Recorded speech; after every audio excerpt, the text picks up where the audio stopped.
Hey folks, I know I am just an old guy telling stories, but please leave a like and subscribe before we start. Let's enjoy in today's stories.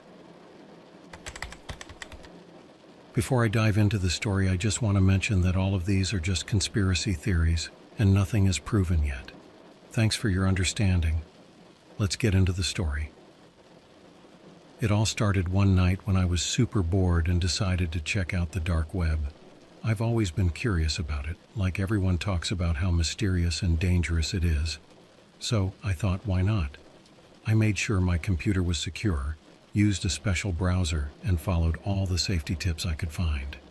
At first, it was kinda dull. I saw some sketchy marketplaces, intense political forums, and hacker communities. Interesting, but nothing too crazy. Then I found this forum called The Real Truth. The people there had usernames like Watcher and The Eye. The discussions were wild, all about secret societies and global conspiracies. The word Illuminati popped up a lot, and there was this idea about a new world order. It felt like I'd stepped into a different world. One thread really caught my eye. Proof of Illuminati control, real documents inside. It had links to supposed leaked documents and videos. As I read through it, I couldn't believe how detailed it was. They talked about the Illuminati controlling world governments, having influence in the entertainment industry, and being involved in things like various wars. What freaked me out was the amount of detail. There were names, dates, and places that seemed too specific to be made up. I downloaded a few documents out of curiosity. Most were dense and full of jargon, but one was a list of celebrities supposedly in the Illuminati. According to this, these celebrities used their fame to spread the society's symbols and messages. It included musicians, actors, and even some politicians. I kept reading and found another thread titled Population Control, the Illuminati's Plan. This one was even more disturbing. It claimed that the Illuminati wanted to reduce the global population to maintain control. The thread detailed various methods they supposedly used, including orchestrating pandemics and promoting wars. It was terrifying and left me with a sick feeling. The more I read, the more unsettled I got. There were discussions about mind control, where the Illuminati allegedly used media and technology to influence public opinion and behavior subtly. People shared their theories about hidden messages in TV shows, news broadcasts, and even ads. I found myself questioning everything I'd ever seen on TV. One particularly creepy post described secret meetings where influential figures from politics, business, and entertainment supposedly gathered to discuss and plan their strategies. The poster claimed to have inside information and described these meetings in vivid detail, right down to the eerie rituals they performed. I was about to close my browser when a new thread popped up. Alien Connections, the Illuminati's darkest secret. My curiosity got the better of me, and I clicked on it. The thread was filled with bizarre claims about the Illuminati being in contact with extraterrestrial beings. It proposed that they were using advanced alien technology to achieve their goals and maintain power. There were grainy photos and videos that supposedly showed meetings between Illuminati members and alien beings. It sounded too crazy to be true, but the fact that it was discussed so earnestly made it all the more unsettling. By now it was well past midnight and my head was spinning with all the information I had consumed. I decided it was time to call it a night. I shut down my computer and tried to sleep, but my mind kept racing. I couldn't shake the feeling that I had uncovered something I wasn't supposed to see. As I lay in bed, I heard a strange noise outside my window. It was probably just a cat or the wind, but in my heightened state of paranoia, it felt like something more sinister. I got up and checked the locks on all my doors and windows, just to be safe. That night, I had a series of vivid nightmares. I dreamt of shadowy figures watching me, of secret meetings in darkened rooms, and of alien beings with cold, emotionless eyes. I woke up several times, drenched in sweat, my heart pounding. In the morning, I decided to take a break from the dark web, but the things I had read stayed with me. I couldn't shake the feeling that there was more to the world than I had ever imagined. The dark web had opened my eyes to a realm of conspiracy and fear, and there was no going back.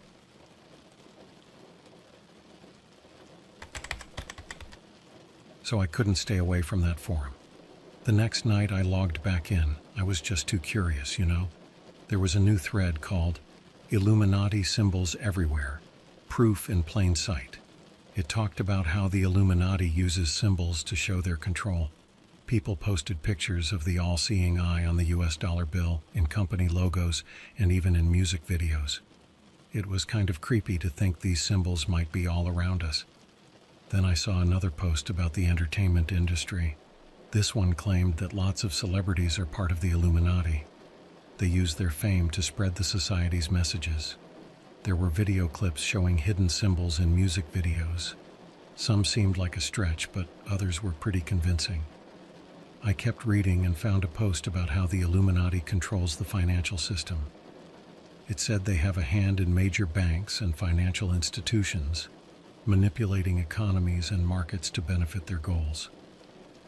It made me think about all the economic crises and wonder if there was some truth to it. One thread that really got to me was about population control.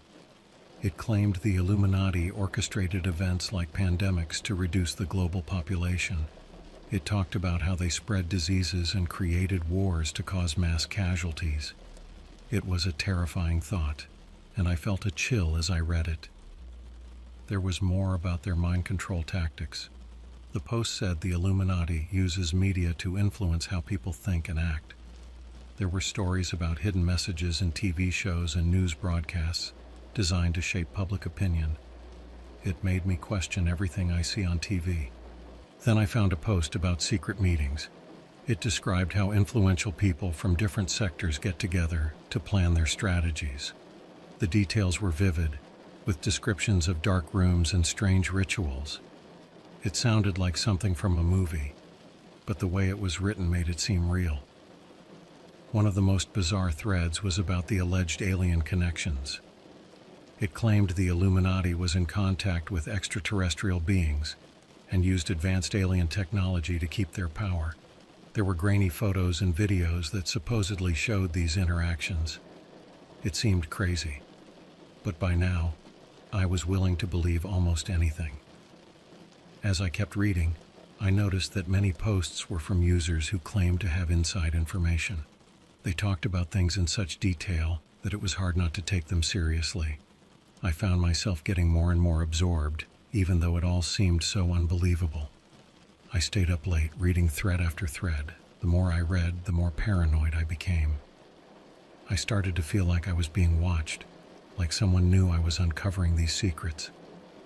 I kept looking over my shoulder, expecting to see someone in the dark. Finally, I forced myself to shut down my computer and go to bed. But even then, I couldn't escape the feeling that I had stumbled onto something big, something I wasn't supposed to know.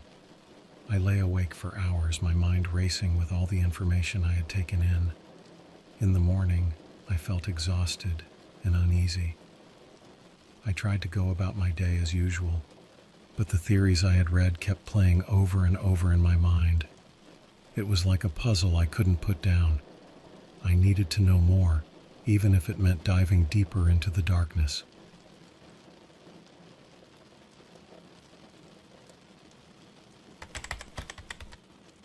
So the next night I went back to the forum. I couldn't help myself. I was hooked. I found a thread called Secret Meetings of the Illuminati. This one described how influential people from politics, business, and entertainment get together to plan their strategies. The details were so vivid, it was like the person writing it had been there. They talked about these meetings happening in dark rooms, with everyone wearing masks and performing strange rituals. It sounded like something out of a horror movie, but the way it was written made it seem real. I couldn't stop reading. There was another post about the financial system. It said the Illuminati controls major banks and financial institutions. They manipulate economies and markets to benefit their goals. It made me think about all the economic crises and wonder if there was some truth to it. I also read more about the population control theories. This one claimed the Illuminati orchestrated events like pandemics to reduce the global population. They spread diseases and create wars to cause mass casualties. It was a terrifying thought, and I felt a chill as I read it. Then there was more about mind control.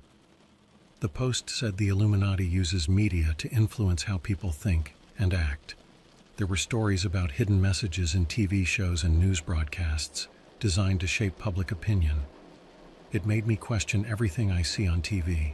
One of the most bizarre threads was about the alleged alien connections. It claimed the Illuminati was in contact with extraterrestrial beings and used advanced alien technology to keep their power. There were grainy photos and videos that supposedly showed these interactions. It seemed crazy, but by now I was willing to believe almost anything. As I kept reading, I noticed that many posts were from users who claimed to have inside information. They talked about things in such detail that it was hard not to take them seriously. I found myself getting more and more absorbed, even though it all seemed so unbelievable.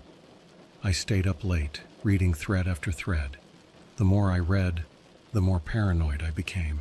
I started to feel like I was being watched, like someone knew I was uncovering these secrets.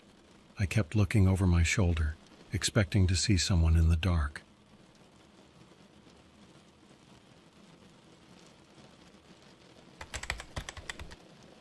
By now I was really hooked. I had to know more. That forum was all I could think about, so that night I went back to see what else I could find.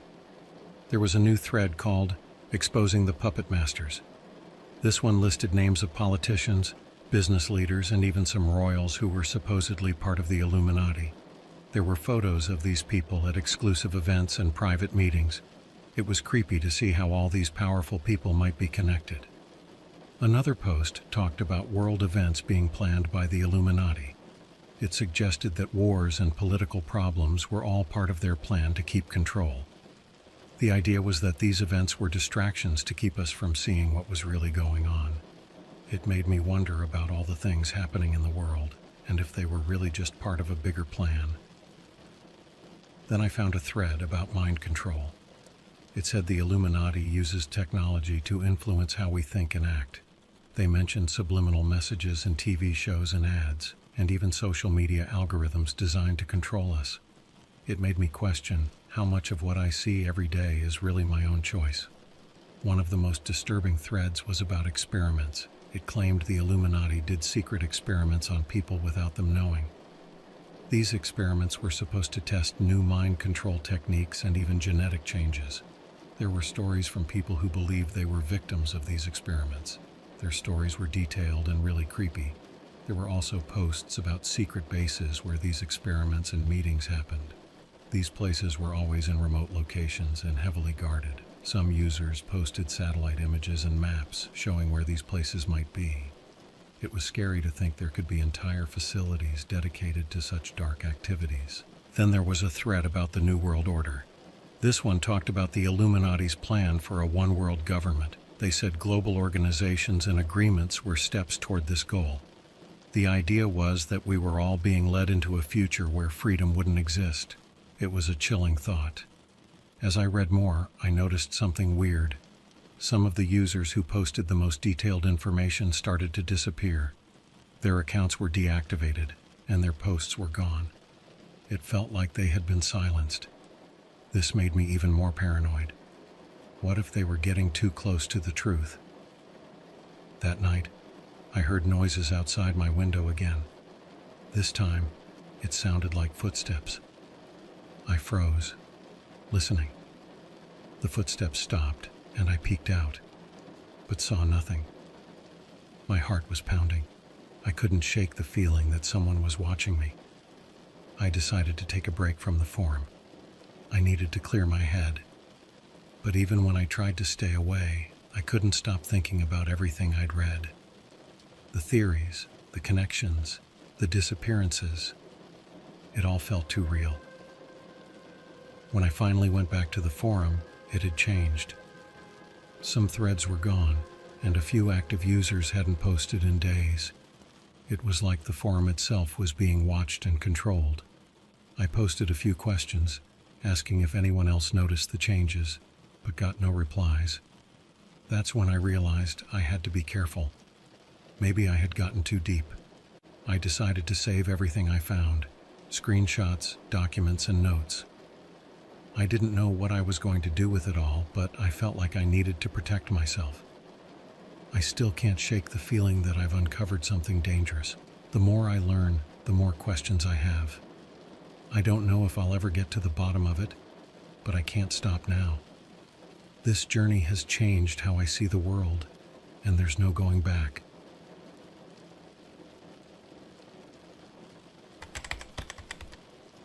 So I went back one last time, looking for answers. I found a thread called The Ultimate Truth, which tried to tie everything together. It covered everything I had read about the Illuminati: their control over governments, influence in entertainment, manipulation of the financial system, population control, mind control, secret experiments, and even alien connections. Reading through it, I realized that all these things were just conspiracy theories. None of it was proven. Everything was based on speculation and coincidences. Yet, despite the lack of solid evidence, it all made a strange kind of sense to me. The connections and patterns felt too real to ignore. But I understood that everyone needs to decide for themselves what to believe and trust. After all this, my biggest takeaway is to be cautious. The dark web is full of unknown dangers, and it's easy to get lost in these theories. For your own safety, it's better to stay away from those dark corners of the internet. My journey down this rabbit hole has made me more paranoid and fearful, and I don't want that for anyone else. Stay safe, everyone. Remember, not everything you read online is true. It's important to question things, but don't let the questions take over your life.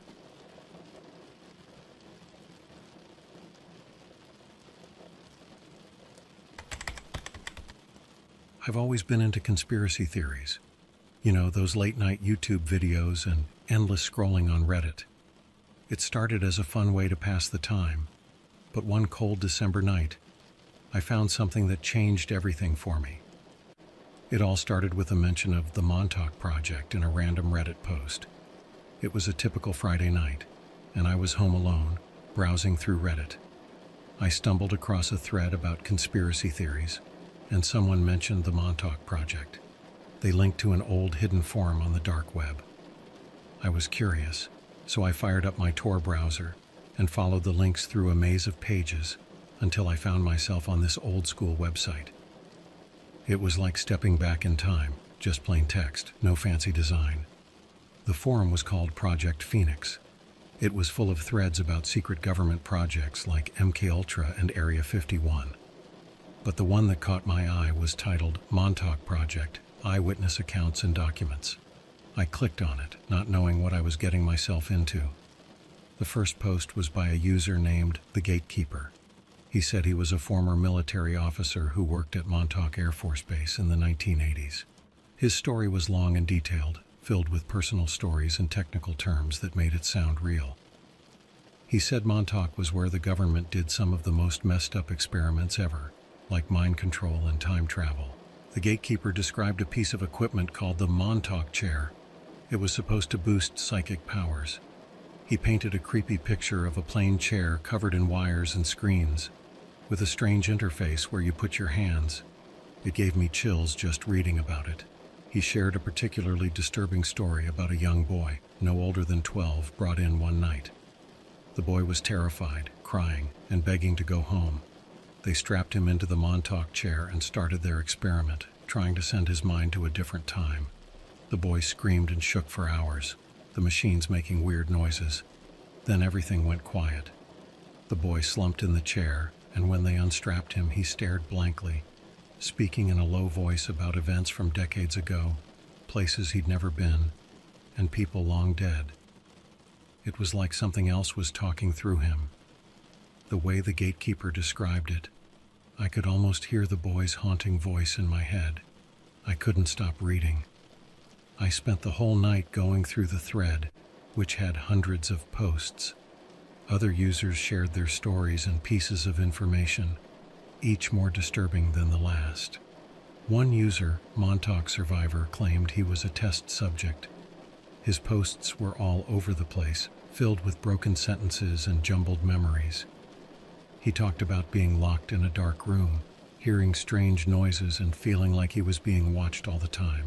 The more I read, the more I felt like I was uncovering something I shouldn't know. The stories had too many matching details to be made up. It was like peeling back layers of a hidden secret, one that people in power wanted to stay buried. As the night went on, I found a sub-thread called Evidence. Here, users shared photos, documents, and audio recordings supposedly smuggled out of the Montauk base. Most of the photos were blurry, but one stood out, a grainy black and white picture of the Montauk chair. It looked exactly as the gatekeeper described, a regular chair with a bunch of wires and electrodes in a creepy, dimly lit room. It made my skin crawl. The documents were even scarier. They were scanned copies of official-looking reports detailing various experiments. The language was vague and technical, but the implications were horrifying. One report talked about temporal displacement and psychic augmentation, with notes on the mental and physical state of the subjects. It was written in a cold, detached tone, like they were talking about lab rats, not people. Then there were the audio recordings. They were old and crackly, but you could hear snippets of conversations between scientists, the muffled screams of subjects, and the eerie hum of machines. Listening to them felt like eavesdropping on a nightmare, each sound a glimpse into a world of pain and fear. By the time morning came, I was deeply disturbed but also hooked.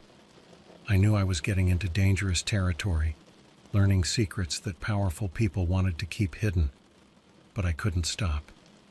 The more I learned, the more I needed to know. This was just the beginning. The deeper I went, the darker and more twisted the story became. The Montauk Project was just the start, and what lay beneath was a darkness that threatened to change everything I thought I knew about reality.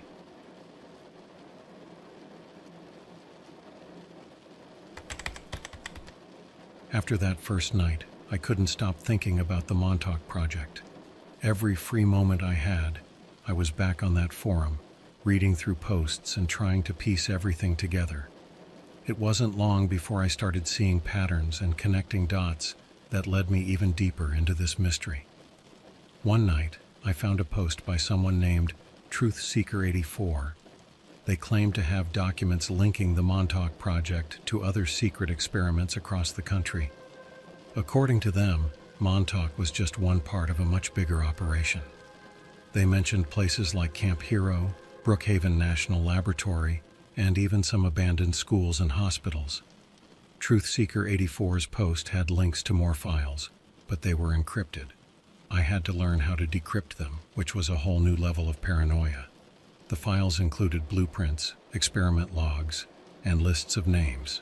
Many names were blacked out, but a few were readable, and some I recognized from the news, missing persons mostly.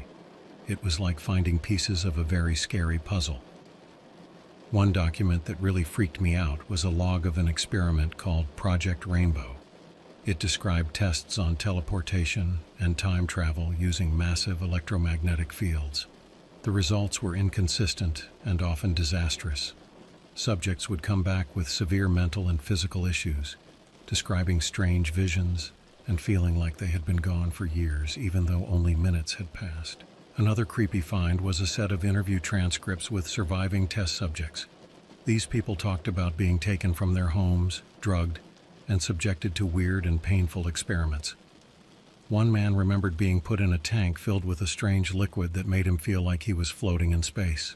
He saw flashes of different times and places, some familiar and some completely strange.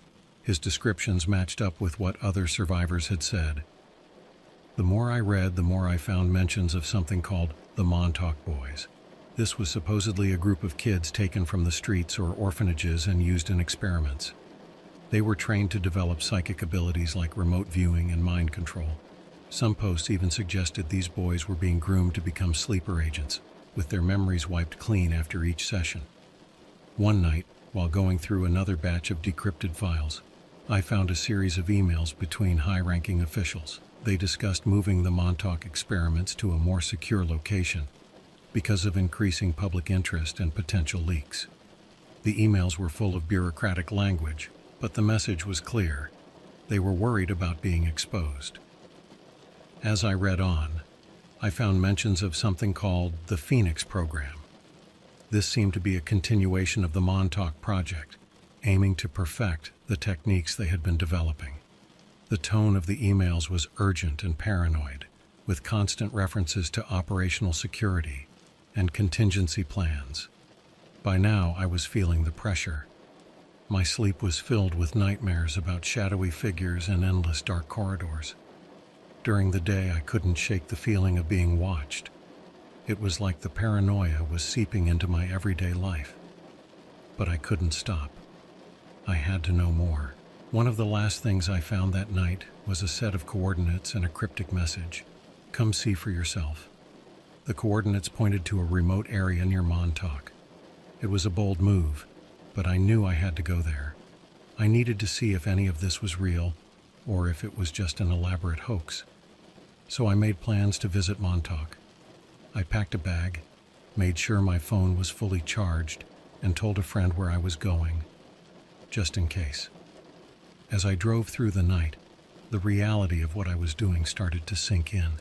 This wasn't just some internet mystery anymore. I was about to step into the heart of it. The drive was long and eerie. I couldn't shake the feeling that I was being followed, but every time I looked in the rearview mirror, there was nothing but empty road.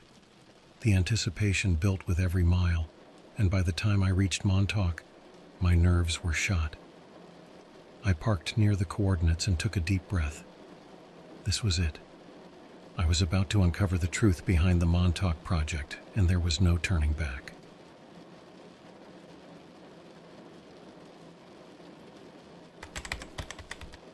When I finally got to Montauk, it was really quiet.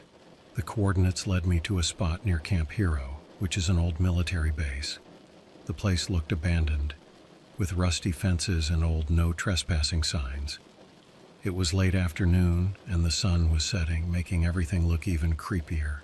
I parked my car and started walking towards the base. My heart was pounding. I kept looking around, expecting someone to stop me. But there was no one, just the wind and the occasional rustle of leaves.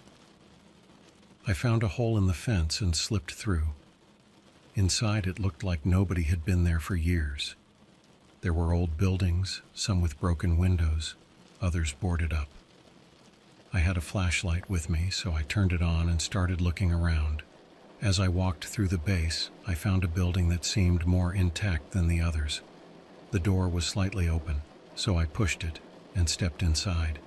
The air smelled musty, like mold and old paper. The first room I entered was empty except for some old furniture covered in dust. I went deeper into the building and found more interesting stuff. In one room, there were old filing cabinets full of documents. Most of them were boring, but a few caught my eye. They had the same kind of language and references I had seen in the files online. Then I found a staircase leading down to what looked like a basement. The door at the bottom was heavy and metal, with a big, rusty lock. Surprisingly, the lock was broken, so I pushed the door open. Inside, it was dark and cold. My flashlight flickered, which was pretty creepy. The basement was like a maze of rooms and hallways. In one room, I found old lab equipment and strange machines. It looked like something from a sci-fi movie. There were chairs with restraints, electrodes, and wires everywhere. This must have been where they did their experiments. I took out my phone and started taking pictures, trying to document everything. Then I heard a noise.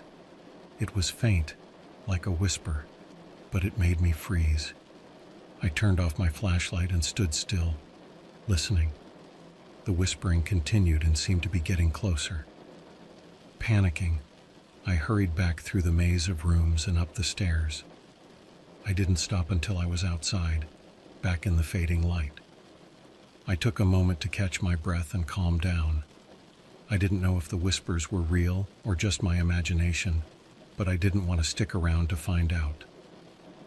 I made my way back to the car, constantly looking over my shoulder. As I drove away, I couldn't shake the feeling that I was being watched. Even when I got home, that feeling lingered. I reviewed the pictures I had taken and started organizing the documents I had found. Over the next few days, I went through everything carefully. The documents and photos confirmed a lot of what I had read online. There were references to mind control experiments, psychic training, and even time travel tests. The more I learned, the more real it all seemed. I shared some of my findings on the forum, and other users were just as shocked as I was. Some of them encouraged me to go back and get more evidence, but I wasn't sure if I had the courage to do it. The visit to Montauk had really shaken me, and I wasn't sure how much more I could handle.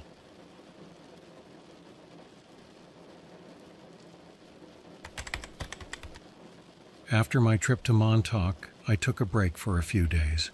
I needed to clear my head, but I couldn't stop thinking about it. The mystery kept bugging me. I decided to go back online and look for more clues. I went back to the Project Phoenix forum and posted some of the pictures I took. The responses were fast and intense. Some people were excited and wanted more, while others told me to be careful. One user, Deep Dive 123, sent me a private message. They said they had more encrypted files and offered to share them. Of course, I wanted to see them. Deep Dive 123 sent me a link to a hidden folder with more documents, videos, and audio files. I spent hours decrypting and going through them. What I found was even more disturbing than before. One document talked about an experiment with electromagnetic fields and psychic abilities. It described how they put people in a chamber and exposed them to high levels of electromagnetic radiation to boost their psychic powers. Some people reported increased abilities, but others had severe mental and physical side effects. Another file was a video from the 1980s. It showed a young boy, maybe 10 years old, strapped to a chair like the one in the photos I found. Scientists were asking him questions and monitoring his responses. The boy looked scared and confused. At one point, he started speaking in a language I didn't recognize. The video ended suddenly, leaving me with more questions. The audio files were the hardest to listen to. They recorded conversations between scientists discussing the experiments in cold, clinical terms. There were also recordings of the subjects during the experiments, their voices filled with fear and confusion. One recording stood out, a subject describing a place that didn't exist in our time. They talked about strange landscapes and beings that sounded like they were from another world. I shared some of these findings on the forum. The reactions were mixed. Some people were shocked, others didn't believe it. Some users suggested going public with the information, but I wasn't sure about that. Others warned me again to be careful, saying people who get too close to the truth often disappear. One night, while I was deep in my research, I got a call from an unknown number. The voice on the other end was calm but firm. They told me to stop what I was doing and delete everything I had found. Before I could respond, they hung up. The call freaked me out. How did they get my number? Who were they? I started feeling paranoid, always looking over my shoulder and checking my phone for signs of hacking. I knew I was in deep, but I couldn't stop now. I had to find out the truth no matter what. I decided to reach out to some journalists anonymously. I shared parts of the information I had gathered. I hoped they could help bring the story to light without exposing myself too much. It was risky, but I felt like I had no choice. As I waited for responses, I kept digging. The Montauk Project, the experiments, the missing people, it was all connected. I just needed to find the final piece of the puzzle. But the closer I got to the truth, the more dangerous it seemed. The secrets of the Montauk Project were deep and dark, and finding them might come at a high price.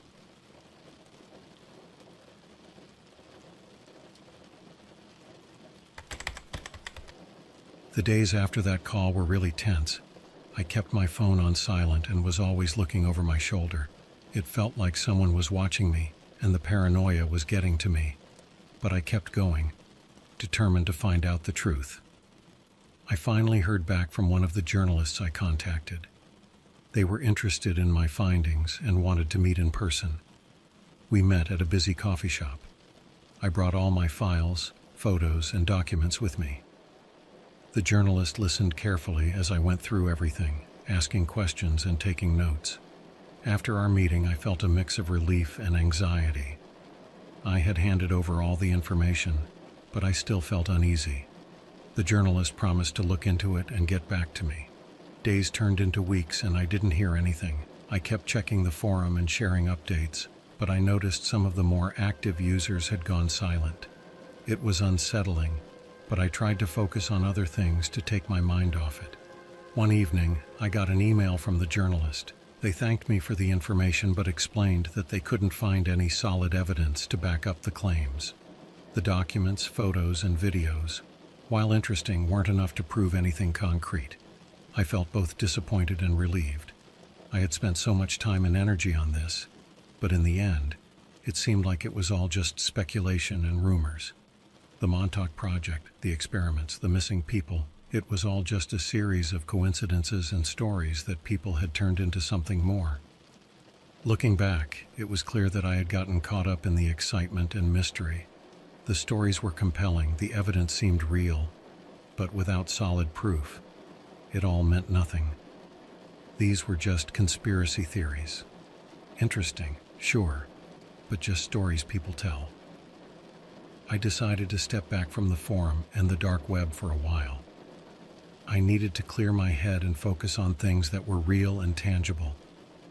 The Montauk Project would remain a strange chapter in my life, a reminder of how easy it is to get lost in the search for truth. In the end, I learned a lot about myself and the nature of conspiracies. They can be fascinating and even scary, but without real evidence, they are just stories.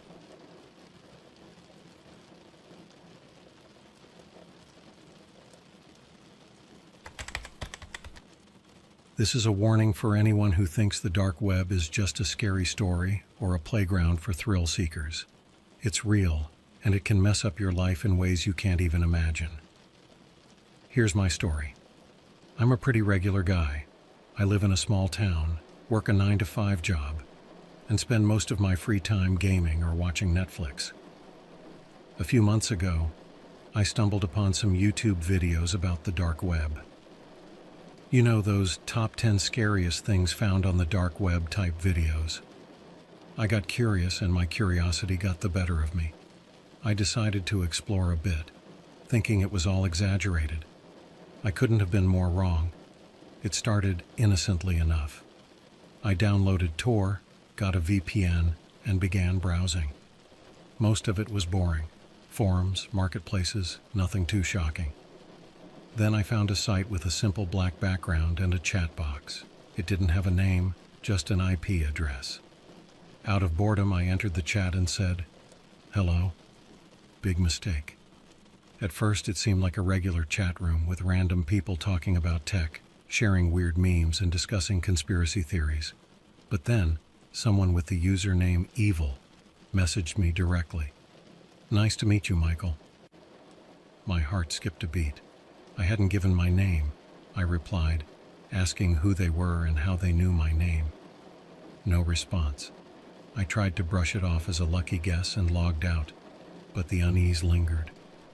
The next day, I noticed my computer was acting strange. Programs were opening and closing on their own. My webcam light was on, even though I never used it. I ran a virus scan, but it came up clean. I unplugged my webcam, but that didn't help. A week later, I received a package at my doorstep. No return address. Inside was a USB stick. Against my better judgment, I plugged it into an old laptop, not connected to the internet. It contained a single text file named Instructions. The file read, "You have been chosen. Complete the tasks or face the consequences." I laughed nervously, thinking it was a prank. But then my phone buzzed with a text from an unknown number. "Check your email." Sure enough, my inbox had a new message from Evil 2. It contained a video file. I hesitated, then clicked play. The video showed surveillance footage of me walking into my house, grocery shopping, even sleeping. Someone had been watching me, and they had my routine down to a T. Panic set in. I called the police, but they couldn't do much without any direct threats or evidence of a crime. I changed all my passwords, installed new security software, and even bought a new computer. For a while, things were quiet. I thought maybe it was over. I was wrong. A month later, things escalated. My social media accounts were hacked, and disturbing posts were made in my name. Posts supporting a cult I'd never heard of, worshipping some dark entity called Nixara. My friends and family were horrified and confused. I received calls and messages asking if I was okay. I tried to explain it was a hack, but the damage was done. People were distancing themselves from me. One night I woke up to the sound of my doorbell ringing incessantly. Groggy and annoyed, I stumbled to the door and opened it. There was no one there, but on my porch was a symbol painted in red, an intricate design with a central eye staring right at me. I quickly washed it away, my hands trembling. I thought of leaving town, but the messages made it clear they knew my every move. "Run, and it gets worse," one read. My life had turned into a nightmare, and there was no waking up. I started receiving strange packages, black candles, bones, cryptic notes written in a language I couldn't understand. Each package was more unsettling than the last. I knew I had to find out more about Nixara and this cult. My only hope was to understand why they had targeted me and how I could make it stop. I spent hours online, diving into forums and obscure websites, trying to piece together any information. Nixara, it seemed, was an ancient entity worshipped by a secretive cult. Their rituals were said to bring power and fortune to their followers, but at a great cost, often involving human sacrifice. Then, one night, as I was deep in my research, my computer screen went black. A single message appeared. "You've been chosen to serve. Prepare yourself." That's when the real terror began. This is just the beginning of my story. Trust me, things only got darker and more twisted from here. I'll update soon with the next part, but for now, be careful out there. The internet is a dark and dangerous place, and you never know who might be watching.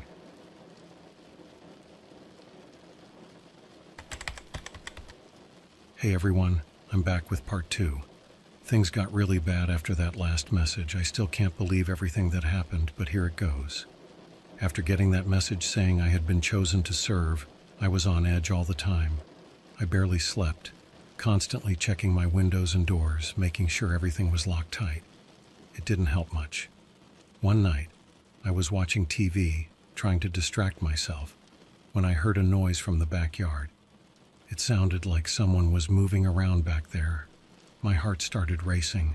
I grabbed a flashlight and quietly went to check it out.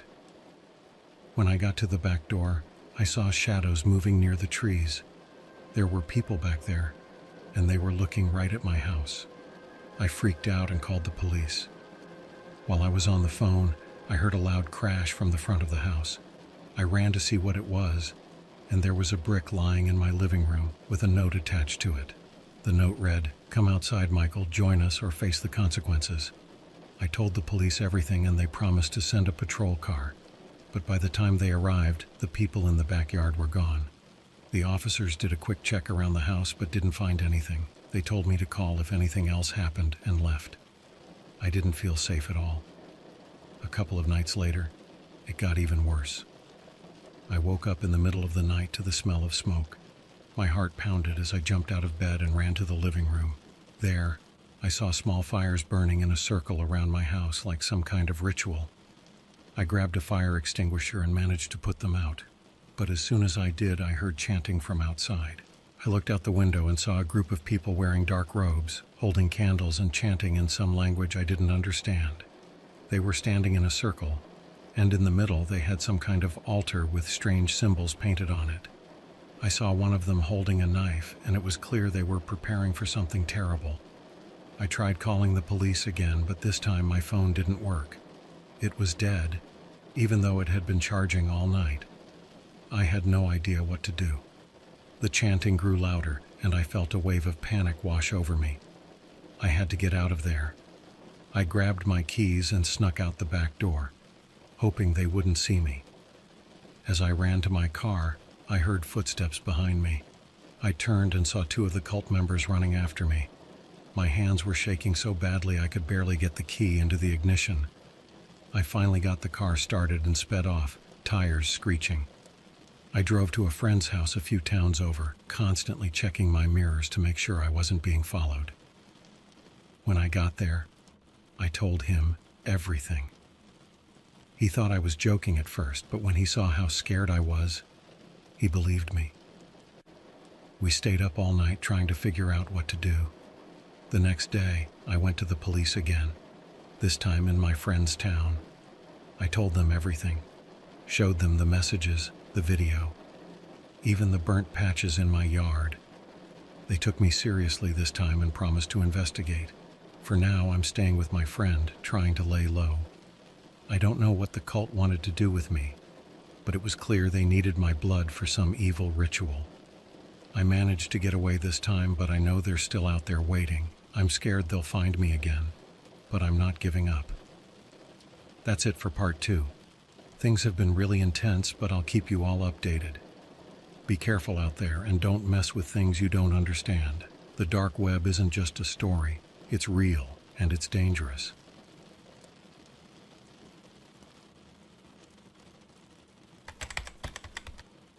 Hey everyone, back with part 3. Things got even crazier and I need to get this out. So after moving to my friend's house, I thought we were safe. But then I got a text from an unknown number. "We know you're at friend's address." They texted me his address. "Come to us or we'll hurt him." My heart dropped. I showed the message to my friend, and he looked terrified. He didn't ask for any of this, and I couldn't let him get hurt because of me. We quickly packed some essentials and decided to run. We got into my car and started driving with no idea where we were going. We just wanted to get as far away as possible. Every few minutes I checked the rearview mirror, paranoid that someone was following us. My phone kept buzzing with messages, all from the same number, telling me to stop running and face them. I kept ignoring the texts, but my friend was getting more and more anxious. He kept asking what we were going to do, where we were going to go. I didn't have any answers. All I knew was that we had to keep moving. We drove for hours, only stopping for gas and food. We finally ended up at a motel in a town I'd never even heard of. We checked in and I made sure to pay in cash, hoping it would make it harder for them to track us. We stayed in the room, curtains drawn, lights off, whispering our plans. That night, I got another text. "You can't hide forever. We will find you." I didn't sleep at all. My friend and I took turns keeping watch, but every little noise made us jump. The stress was getting to us. My friend kept saying we should go to the police again, but I had a feeling it wouldn't help. These people seemed to be everywhere. The next morning we decided to move again. We couldn't stay in one place for too long. We packed up and hit the road once more, driving aimlessly. My friend kept asking if we could ever go back to our normal lives. I didn't know what to tell him. I kept thinking about the cult and their threats. I needed to find a way to stop them, but I had no idea how.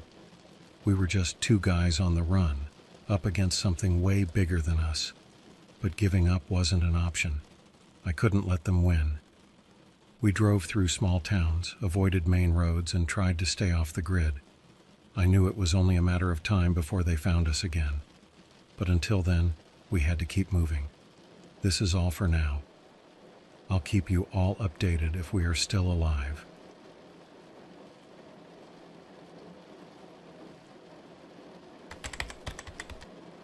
I'm back with part 4.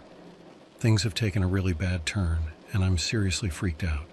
So my friend and I were staying at this motel, trying to keep a low profile. We were both stressed and tired, but we felt a bit safer there. One evening, I decided to go out and grab some food. My friend wanted to stay in the room to rest. I thought it'd be fine. I'd only be gone for about 30 minutes. I went to a nearby fast food place, grabbed some burgers and drinks, and headed back to the motel. When I got back, I noticed the door was slightly open.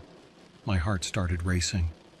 I rushed in, calling out my friend's name, but there was no answer. The room was empty. No sign of a struggle. No sign of him. It was like he had just vanished. I checked the bathroom, under the bed, everywhere. Nothing.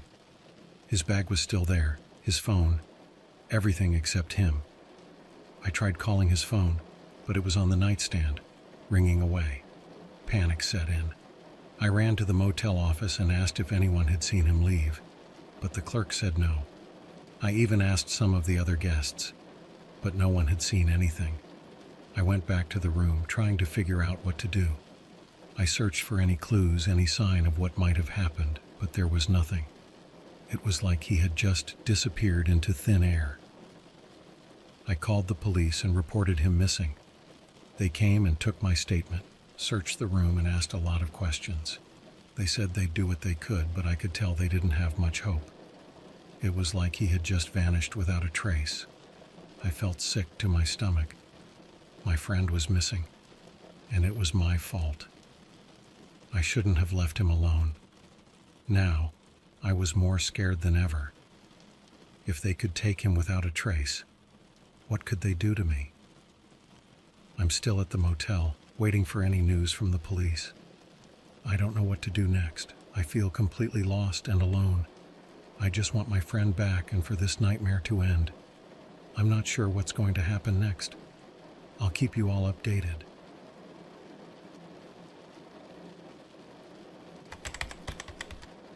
Hey everyone, back with the final part. This has been a long and scary journey, but here it is. After my friend went missing, I knew I couldn't stay in one place anymore. The cult was serious and they could get to anyone close to me. I decided to disappear completely. I booked a flight to a small country on the other side of the world, somewhere I hoped they couldn't find me. I changed everything about myself. I got a new hairstyle, a new name, a completely new identity. I didn't tell anyone where I was going, not even my family. I had to cut all ties to keep everyone safe. It's been 6 years since I last saw my friend. I still think about him every day and wonder if he's okay. I never found out what happened to him. The police never got any leads and the case went cold. I feel guilty for not being able to help him, but I had to save myself. Living in a new country has been hard. I'm always looking over my shoulder, always wondering if they'll find me. But so far I've managed to stay hidden. I don't use my real name online, and I stay away from anything that might give away my location. I've started a new life here. I've made new friends, got a job, and tried to move on. But the fear never really goes away. Every time I see a stranger looking at me for too long, my heart races. I don't know if I'll ever feel truly safe again. This is my last update. I wanted to share my story to warn others. The dark web isn't just stories and myths. It's real, and it's dangerous. Be careful what you get involved with, and don't take anything lightly. Thanks for listening, everyone. That's it for part 5.